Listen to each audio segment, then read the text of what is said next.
By দাদা, by করো না। মায়ের মৃত্যু 7 দিন পর দেখা গেল ছোট্ট রিজিককে ভিডিও কলে নানির সাথে কথা বলছে। রিজিক এমন একটি ভিডিও এখন ভাইরাল হচ্ছে নেট মাধ্যমে, আর সেখানেই দেখা মিলেছে ছোট্ট রিজিকের। ভিউয়ার্স, পুরো ভিডিওটি শুরু থেকে শেষ পর্যন্ত দেখে অবশ্যই আপনার মতামতটি জানিয়ে দিন। তুমি আমাকে চিনছো? কেমন আছো? আমার দেখেন ম্যাডাম, চিনতে পারে নাই। মা মারা যাওয়ার প্রায় 7 দিন পর দেখা গেল ছোট্ট রিজিককে। নানির সাথে ভিডিও কলে কথা বলছে রিজিক। নানি, খালা তার সাথে ভিডিও কলে কথা বলছে। তবে রিজিকের মুখটা কেমন যেন বিষণ্ণতায় ভরা। আগের মতো চঞ্চলতা নেই, মুখে বিষাদের ছাপ স্পষ্ট। মন হয়ে গেছে ছেলেটা। রিজিকের খোঁজখবর নিচ্ছে তার নানি। রিজিকের মন ভালো করার জন্য অনেক চেষ্টা করেছে ভিডিও কলে।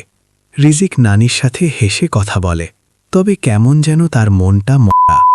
রিজিকের নানা বাড়িতে যাওয়ার অনুমতি দেয়নি আলভি, তাই নাতিকে কাছে পাচ্ছে না নানা নানি। এ কারণে আহাজারি করেছেন তারা।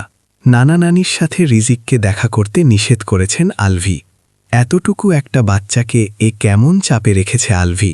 রিজিকের জন্য সবারই মন খারাপ। সোশ্যাল মিডিয়ায় সবাই রিজিককে নিয়ে আফসোস করেন। রিজিককে তার মায়ের সাথে অনেক ভিডিওতেই দেখা গিয়েছে, যেখানে মা ছেলের দুষ্টুমি, খুনসুটি সবার অনেক ভালো লাগত। খুব সুন্দর সুন্দর কথা বলতো রিজিক।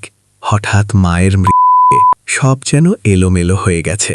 রিজিক তার জীবনের সব আনন্দ যেন এতটুকু বয়সেই হারিয়ে ফেলল। রিজিকের নানা বলেছেন, আলভি নাতির সাথে দেখা করতে দিচ্ছে না। সে কবে দেশে আসবে তখন দেখা করাবে।